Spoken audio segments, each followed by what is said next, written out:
Pipelines de RAG ainda são relevantes agora que temos modelos capazes de processar até 1 milhão de tokens? Com o Gemini do Google e outros modelos conseguindo engolir livros inteiros de uma vez, muita gente está pensando, por que complicar com RAG se posso jogar tudo no prompt? Parece ser muito mais simples pegar um documento gigante, jogar no modelo e pronto. Mas a realidade é bem mais complexa que isso. E caso você esteja se perguntando que tecnologia é essa que eu não conheço e já estão falando que morreu, fica aqui com a gente que vamos explicar o que são sistemas de RAG e apresentar 4 métricas importantes para avaliar a sua eficiência. RAG significa Retrieval Augmented Generation, ou geração aumentada por recuperação.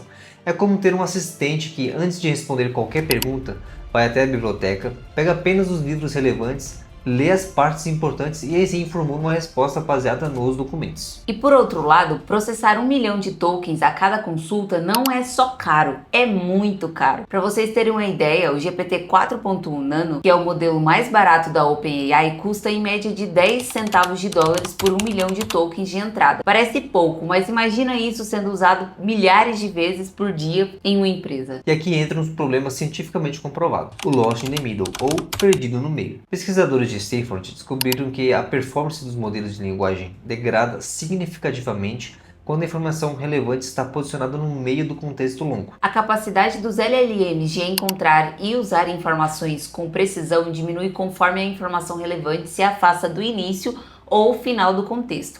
Enquanto isso, o RAG entrega exatamente o que você precisa na ordem certa. Então, a resposta para essa nossa pergunta inicial é sim, RAG continua bem relevante. Mas não é uma questão de escolher um ou outro, o ideal é explorar a combinação das duas abordagens, como por exemplo, usar RAG para identificar primeiro os documentos mais relevantes de um corpus massivo e depois usar a janela de contexto grande para análise profunda. E para que tudo isso funcione, precisamos de um banco de dados vetorial, que é onde armazenamos representações matemáticas dos nossos documentos, os famosos embeddings.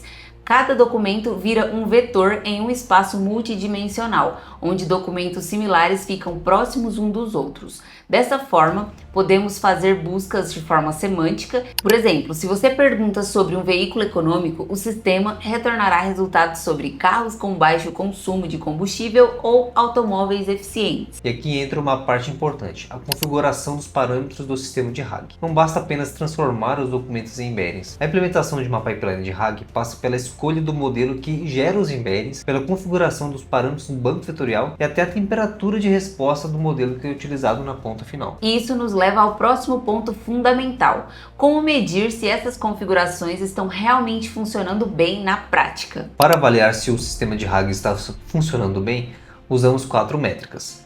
A primeira é a fidelidade. Ela mede se o sistema está sendo fiel às informações recuperadas, ou seja, se não está inventando coisas.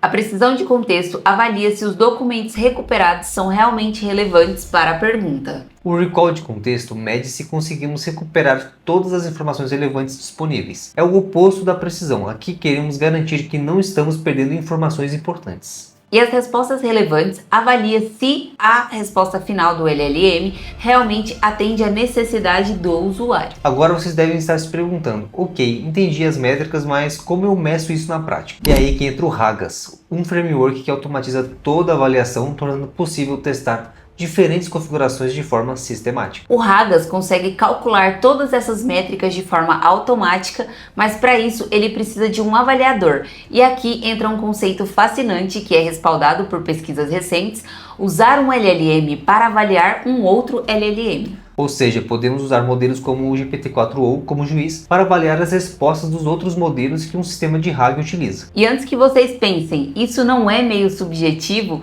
vou contar aqui uma coisa interessante para vocês. Pesquisas mostram que LLMs de ponta como o GPT-4 conseguem alinhar com o julgamento humano em até 85% dos casos, tanto na avaliação individual quanto na comparação pareada. O mais impressionante é que esse número de 85% de alinhamento é na verdade maior que a concordância entre humanos avaliando o mesmo conteúdo, que fica em torno do 81%. Isso mostra que o LLM como juiz pode ser até mais consistente que avaliadores humanos. Vamos recapitular os pontos principais. RAG combina recuperação inteligente com geração de linguagem para criar respostas fundamentadas em dados reais. As métricas de avaliação, fidelidade, precisão de contexto, recall de contexto e respostas relevantes são essenciais para comparar a eficiência do sistema de RAG. E esse foi o nosso vídeo de hoje. Se você gostou desse conteúdo, deixe o seu like, inscreva aqui no nosso canal e comentem as suas experiências com RAG. Queremos saber quais os desafios vocês estão enfrentando. E se tem perguntas específicas sobre implementação